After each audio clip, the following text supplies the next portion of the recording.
Hi students, we are on Unit 3, Lesson 1, and we're going to review the elements and principles of art. This is kind of a really big concept.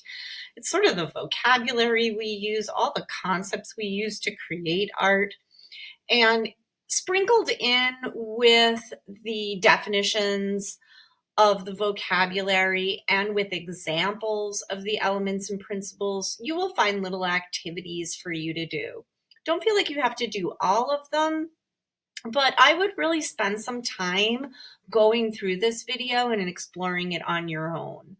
I'm going to briefly go through it with you here and tell you about it, but please look at it. On the first page, you'll find two videos, one about the elements of art and one about the principles of art, which are really good overviews on the subject. And you'll also find a list of all the vocabulary that's covered. Then you'll find a slide for each one of those vocabulary words with examples and activities. The first slide's about line. And in that first image, the artist has used line as the main component of this artwork. As an activity, you may try and draw many examples of different kinds of lines. You can also experiment with the different weight or thickness of the line. Another important concept is shape. Geometric shapes are characterized by mathematical shapes, such as triangles, squares, circles. And these are used to organize space. The artist Stephen Nafe used geometric shape in his sculptures as a predominant element. Organic shapes are figures that do not conform to mathematical or geometrical principles. They appear more natural. These are cutouts by the artist Henri Matisse. You might recognize some natural shapes in there, things that might look like leaves or fruit. Draw examples of shapes that are both geometric and organic. Next thing we're going to talk about is a really big subject, color. Another word for color is hue. A color wheel is a tool that helps artists and designers visualize and understand the relationships between colors and how they can be used together to create color schemes. One color scheme is an analogous color scheme. Analogous colors are next to each other on the color wheel. Claude Monet uses analogous colors in his water lilies painting. He uses greens, blues, and violets. Another color scheme is complementary colors. Complementary colors are across one another on the color wheel. So orange and blue are complementary colors, and you can see that Vincent van Gogh has used that color scheme in his painting Café Terrace. The orange goes all the way back into the background and appears to light up the windows in the buildings in the distance. It also creates the majority of the light and the focus on the cafe itself in the foreground. Vincent van Gogh used the complementary colors red and green in his painting The Night Cafe. Colors can also be characterized by whether they are warm or cool. Claude Monet used warm colors to show his painting of a haystack in the sun and the mist. Vincent van Gogh used mostly cool colors in his painting of a starry night. And Pablo Picasso used cool colors in his painting The Old Guitarist, which he painted during his blue period where he was mostly using a monochromatic palette of blues. Claude Monet used both cool and warm colors in his painting, The Houses of Parliament. He uses cool colors to show the houses and the shadows, but he uses warm colors to show the sun in the sky and the way the sun is reflecting on the water. Pick a color family, such as cool colors, and fill the space with various shapes in that color family. Contrast refers to opposites, big and little, hard and soft, rough and smooth, dark and light, black and white. You can see that Hilma Klint has used contrast as a basic and most important element in her painting, The Swan. Caravaggio uses contrast in his painting almost 300 years earlier of the martyrdom of Saint Ursula. He uses darks and lights to draw our attention on the important parts of the composition. Here's another painting by Caravaggio, The Denial of St. Peter, that shows how well Caravaggio used value, lights, and darks to make the scene look realistic.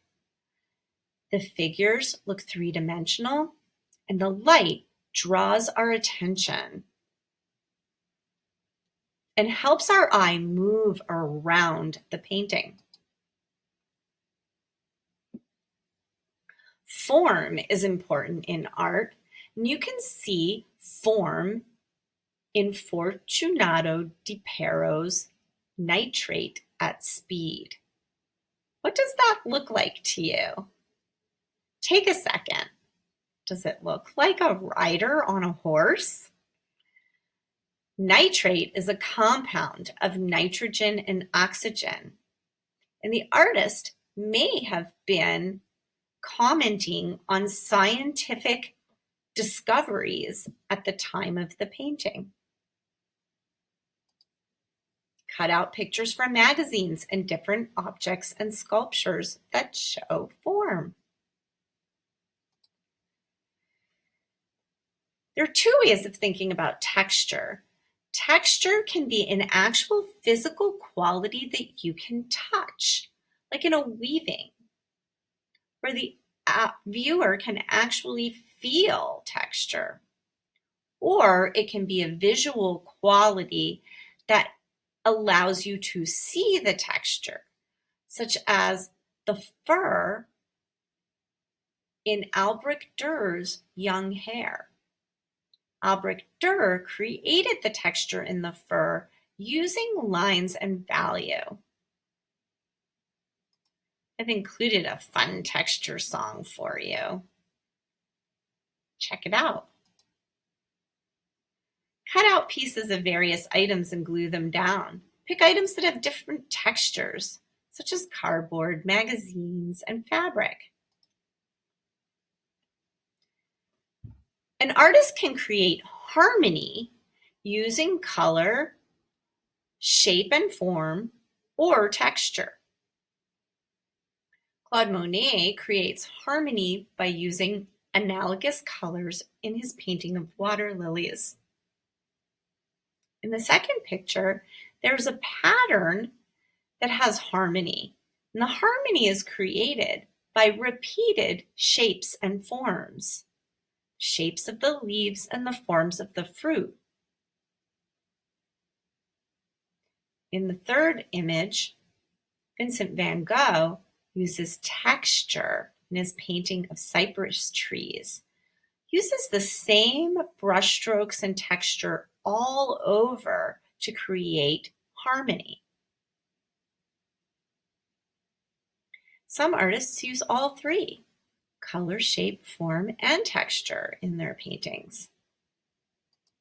This artist Vincent van Gogh created harmony through the use of cool colors in his painting of green wheat fields.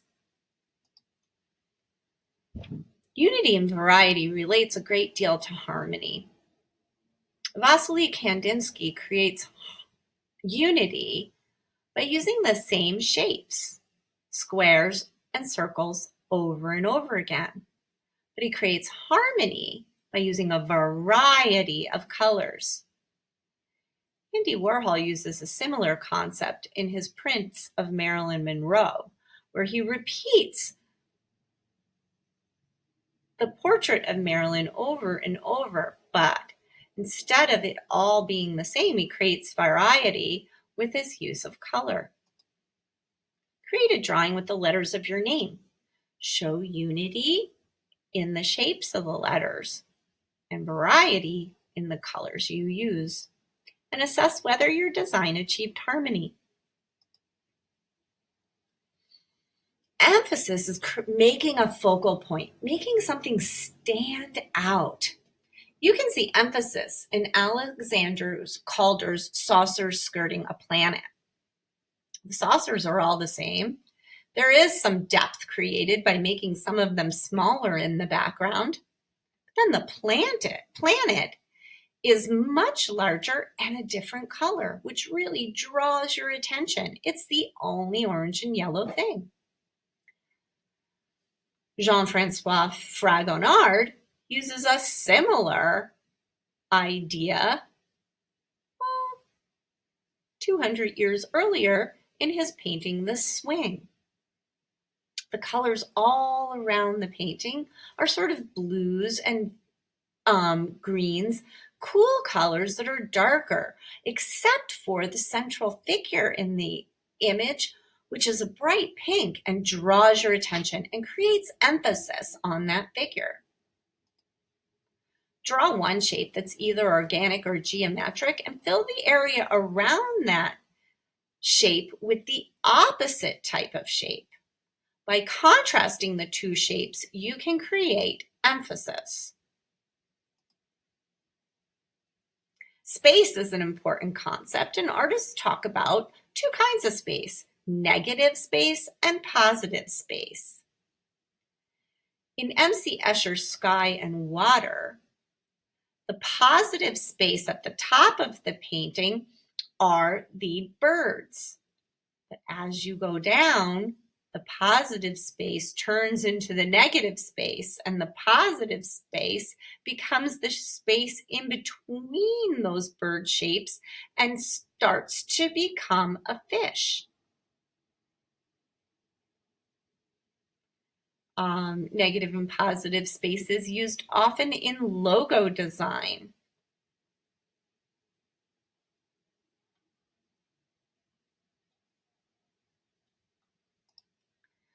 Positive space is the subject or area of interest in an artwork.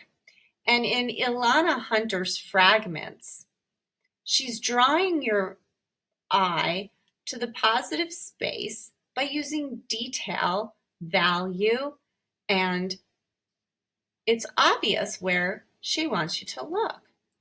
In Renee Magritte's Decalomania, is really playing with negative and positive space, leaving it up to you to decide, which I kind of like. Draw black and white images that represent positive and negative space. Pattern is an important concept in art, and the first pattern is by Owen James.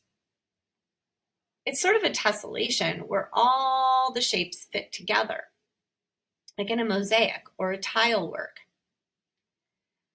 So also another example of pattern used in an installation by the artist Yayoi Kusama, entitled All the Eternal Love I Have for Pumpkins, which she's shown by making fun and bright patterns all over the pumpkins. Use your choice of lines, shapes, or colors to create a repeated pattern across the space.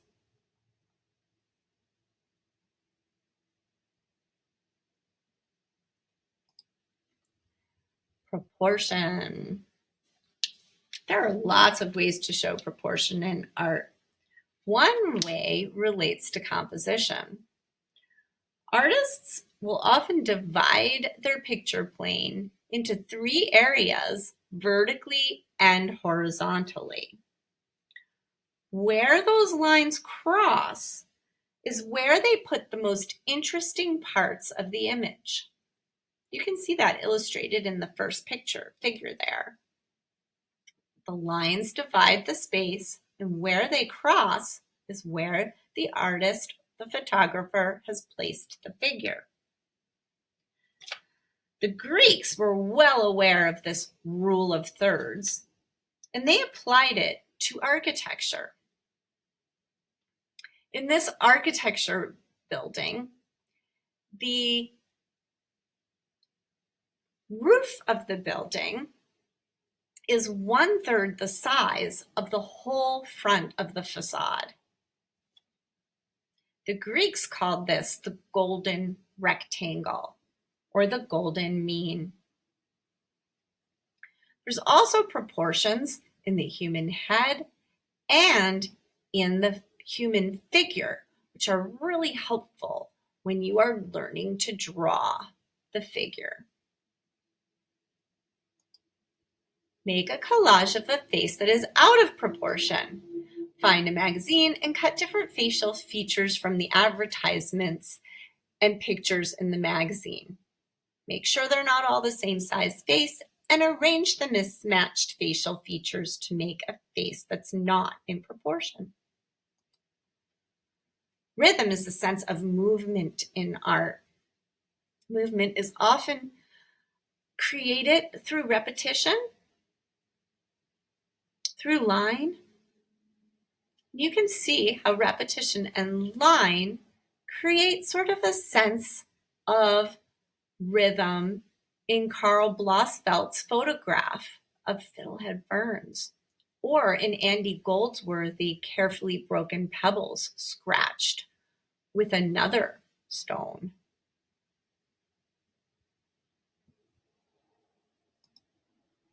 Cut small strips of colored paper or pages of a magazine. Glue them all down in the same direction across the page to create rhythm. And the last concept we're going to talk about is balance. Balance is the way the elements of art are arranged to create a feeling of stability in a work. There are 3 kinds of balance. There's symmetrical balance, where 1/2 of a piece of art mirrors the other half almost exactly, like in the first painting of the fruit bowl and flower vases. If you draw a line down the middle, it's almost the same on each side. Asymmetrical balance, which each side of the line is different but equal. So the angel balances the figure. The water balances the architecture on the other side. And then there's radial balance, where objects are positioned around a central point. Always is going to look somewhat like a circle.